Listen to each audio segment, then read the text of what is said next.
सर्दियों का मौसम हो और जिस तरह की शदीद सर्दी का सीजन हमारे मुल्क में आता है तो इस दौरान तो हर शख्स की ख्वाहिश होती है कि किसी न किसी तरीके से अपने बदन को हरारत पहुंचाई जाए। इस मकसद के लिए देहात में तो अक्सर घास फूस, लकड़ियां, उपले या कोयले जलाकर आग दहकाई जाती है, जबकि शहरों में इलेक्ट्रिक या गैस हीटर्स की मदद से ये काम निकाला जाता है। इस बात में तो कोई शक नहीं है कि शदीद सर्दी के मौसम में ये गैस हीटर्स और कोयलों की आग हमें तहफ्फुज़ तो जरूर फराहम करती है, लेकिन ये भी एक बहुत बड़ी हकीकत है कि इनसे जान का खतरा भी हर दम मौजूद रहता है। हर बरस टेलीविजन न्यूज में और प्रिंट मीडिया अखबारात वगैरह में ये खबरें आम होती हैं कि दहकते कोयलों की अंगीठी या गैस हीटर्स चलता छोड़ने की वजह से या तो कोई जान से गुजर गया या किसी घर में आग लग गई। ख़वातीन हज़रात, कभी आपने सोचा है कि यहाँ पर नुकसान की एक बड़ी वजह कम या नाकिस दीनी इल्म या मजहब से दूरी भी हो सकता है? यकीनी तौर पर आप ये जरूर सवाल उठाएंगे कि इस मामले का मजहब से दूरी से क्या ताल्लुक है। तो हम सब की आज की वीडियो में आपको हमें यही बताना है कि सर्दियों के मौसम में हमारे यहाँ ये जो आग सेंकने और गैस हीटर्स को ऑन रखने का ट्रेंड चला हुआ है,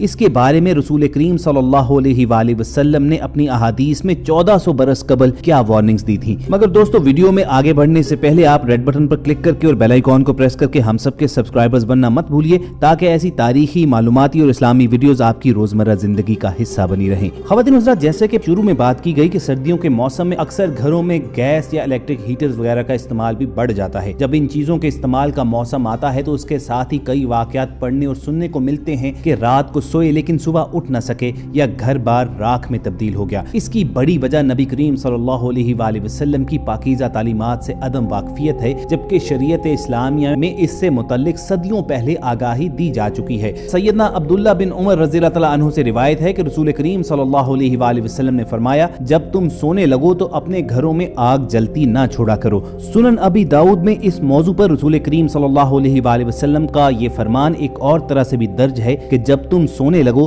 तो अपने चिराग बुझा दिया करो। बिलाशुबा शैतान चूहिया जैसी मखलूक को इस किस्म यानी जला देने का काम समझा देता है और तुम्हारे घरों में आग लगा देता है। अब दोस्तों सोचिए कि रसूल करीम सल्लल्लाहु अलैहि वसल्लम ने दो चीजों का जिक्र फरमाया, एक तो आग और दूसरे चिराग। इन दोनों की मॉडर्न फॉर्म हमारे यहाँ इस वक्त क्या राइज है? आग की मॉडर्न फॉर्म जो है वो गैस हीटर्स की सूरत में हमारे घरों में मौजूद है, जबकि चिराग की जदीद किस्म बल्ब्स की सूरत में हमारे इस्तेमाल में रहती है। अब होना तो ये चाहिए कि रसूल करीम सल्लल्लाहु अलैहि वसल्लम के इरशादात पर ईमान रखते हुए हम उनके फरमुदात पर पूरे यकीन के साथ अमल करें, लेकिन ऐन मुमकिन है कि बहुत से जहनों में फिर भी सवाल बाकी रहें, तो उनके लिए हम अर्ज कर देते हैं कि आज जदीद मेडिकल साइंस भी ये बात मानती है कि गैस हीटर्स और कोयलों की आग इंसानी जान के लिए इंतहाई खतरनाक है और न सिर्फ ये आपकी जान ले सकती हैं बल्कि इसके अलावा कई बीमारियों का सबब भी बन सकती हैं। जदीद रिसर्चेस ये साबित करती हैं कि आमतौर पर ये जो ख्याल किया जाता है कि कमरे में गैस हीटर की वजह से घुटन हो जाती है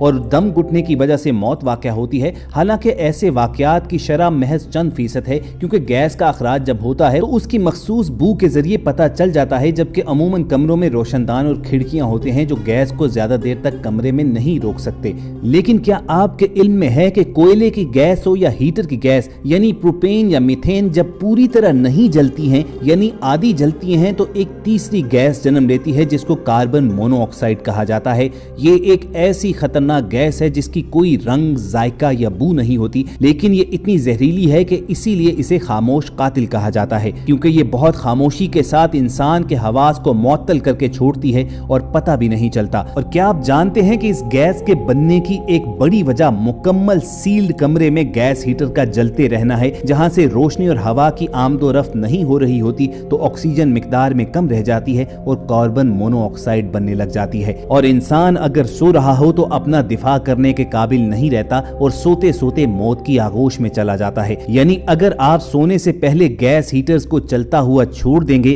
तो ऐन मुमकिन है कि एक वक्त ऐसा भी आए कि कमरे में ऑक्सीजन की मिकदार इंतहाई कम हो जाए और फिर कार्बन मोनोऑक्साइड बनना शुरू हो और आपका दम घुट जाए। तो हम इन तमाम जदीद रिसर्चेस पर यकीन रखने वाले जहनों से एक सवाल पूछना चाहेंगे कि क्या हमारे प्यारे आका हजरत मोहम्मद सल्लल्लाहु अलैहि वसल्लम ने 1400 बरस पहले ही ये वार्निंग नहीं दे दी थी कि जब सोने जाओ तो आग को बुझा दिया करो, क्योंकि ये तुम्हारी दुश्मन है और शैतान फिर पूरे घर में आग लगाता फिरता है। अब आते हैं इस हदीस के दूसरे हिस्से की जानिब के जिसमें रसूलुल्लाह सल्लल्लाहु अलैहि वसल्लम ने चिराग गुल करने का भी हुक्म दिया था, यानी रोशनी की खातिर जो आग जलाई जाती है उसे भी बंद करने का कहा गया। अब आप देखिए कि हमारे घरों में चिराग वगैरह जलाने का रवाज तो नहीं रहा, लेकिन उसकी मॉडर्न फॉर्म नाइट बल्ब्स की सूरत में जरूर मौजूद है। लेकिन आज की मेडिकल रिसर्च भी रसूल करीम सल्लल्लाहु अलैहि वसल्लम के इस फरमान को मानने पर मजबूर है कि रात को अंधेरे में सोना ही इंसानी सेहत के लिए बेहतरीन है। जो लोग रात को कमरे में रोशनी में सोने के आदी होते हैं वो रात को बेचैनी के आलम में नींद पूरी करते हैं और दूसरे दिन वो रोजमर्रा के काम काज भी पूरी एक्टिवनेस के साथ सरंजाम नहीं दे सकते। इस जदीद मेडिकल रिसर्च में माहिरीन ने लोगों को खबरदार किया कि रात के वक्त नींद के दौरान रोशनी खास तौर पर ज़हनी सेहत के लिए इंतहाई खतरनाक है। इस रिसर्च में मुख्तलिफ लोगों पर तजुर्बात किए गए। कुछ लोगों को चंद दिन तक रोशनी के अंदर सुलाया गया, जबकि कुछ लोगों को मुकम्मल अंधेरे में सोने की हिदायत की गई। ये देखा गया कि जो लोग रोशनी में सोते रहे हैं उनके जिस्म में मेलाटोनिन नामी एक मादे की मिकदार खासी कम थी, जबकि इसके बरक्स अंधेरे के दौरान मेलाटोनिन के पैदा होने की मिकदार बढ़ती चली गई। ख़वातीन हज़रात, मेलाटोनिन वो हार्मोन्स हैं जो हमारे सोने और जागने के साइकिल के जिम्मेदार होते हैं। यही हमारे जिस्म को मुकम्मल तौर पर नींद में भेजते हैं। जदीद जुबान में यूं समझिए कि जैसे आपका किसी ने रिफ्रेश बटन दबा दिया हो। यही वजह है कि जब आपकी नींद ना पूरी हो तो अक्सर आपने महसूस किया होगा कि आपका अगले दिन बदन खिंचा खिंचा हुआ सा, आपके असाब थके हुए से, हत्ता के मिजाज में भी चिड़चिड़ापन गालिब रहता है। लेकिन अगर इंसान की नींद पूरी हो, उसका जिस्म रिफ्रेश हो चुका हो, तो वो अगले दिन अपने तमाम काम पूरी तंदही के साथ अंजाम देता है। ख़वातीन हज़रात, इस जदीद रिसर्च में रात को रोशनी में सोने और इंसानी रवैयों में तब्दीली के दरमियान ताल्लुक भी देखा गया और फिर ये तहकीक सोसाइटी फॉर न्यूरोसाइनी का कॉन्फ्रेंस में पेश भी की जा चुकी है। इस तहकीक में ये बात भी सामने आई कि नाइट शिफ्ट में काम करने वाले लोग भी इस सूरत हाल से दो चार हो सकते हैं। वो अक्सर थके थके रहते हैं, उनके मिजाज में चिड़चिड़ापन और उदासी गालिब आ जाती है और आहिस्ता आहिस्ता वो मुख्तलिफ बीमारियों का शिकार होते चले जाते हैं। हत्ता कि इस तहकीक में ये बात भी मानी गई कि रात के अंदर रोशनी में सोना खवातीन में ब्रेस्ट कैंसर को बढ़ाने का भी मूजब बन सकता है। इसीलिए माहिरीन ने रिकमेंड किया कि रात के वक्त तमाम रोशनियां गुल करके सोया जाना चाहिए और अगर बेहद जरूरी भी हो तो इंतहाई कम रोशनी वाले बल्ब ऑन रखने चाहिए। लेकिन दोस्तों, अफसोस की बात यहाँ पर यह है कि लोग इन जदीद रिसर्चेस को देखकर तो इन पर अमल करना शुरू हो जाते हैं, लेकिन वो रसूल करीम सल्लल्लाहु अलैहि वसल्लम के फरमुदात से इस कदर नावाकिफ हैं कि उन्हें खबर ही नहीं। पैगंबर आखिरुज़्ज़मान रसूलुल्लाह सल्लल्लाहु अलैहि वसल्लम ने 1400 बरस पहले यही ताकीदें मोमिनों को की हुई हैं। तो हम सब की आज की वीडियो में ये अहम पैगाम आप तक पहुंचाना ही हमारा मकसद था, ताकि हम अपनी रोजमर्रा जिंदगी पर रसूलुल्लाह सल्लल्लाहु अलैहि वसल्लम के फरमुदात को लागू करें। अगर आपको हमारी ये काविश पसंद आई हो तो इस वीडियो को लाइक करके फेसबुक और व्हाट्सएप के जरिए दूसरे लोगों के साथ शेयर करना मत भूलिए। और ऐसी ही इंफॉर्मेटिव वीडियोस फ्यूचर में हासिल करने के लिए आप रेड बटन पर क्लिक करके और बेल आइकॉन को प्रेस करके हमारे चैनल के सब्सक्राइबर्स बन जाइए। बहुत जल्द आपसे दोबारा मुलाकात होगी। अपना और इर्द गिर्द के लोगों का ख्याल रखिए और हम सब के साथ जुड़े रहिए।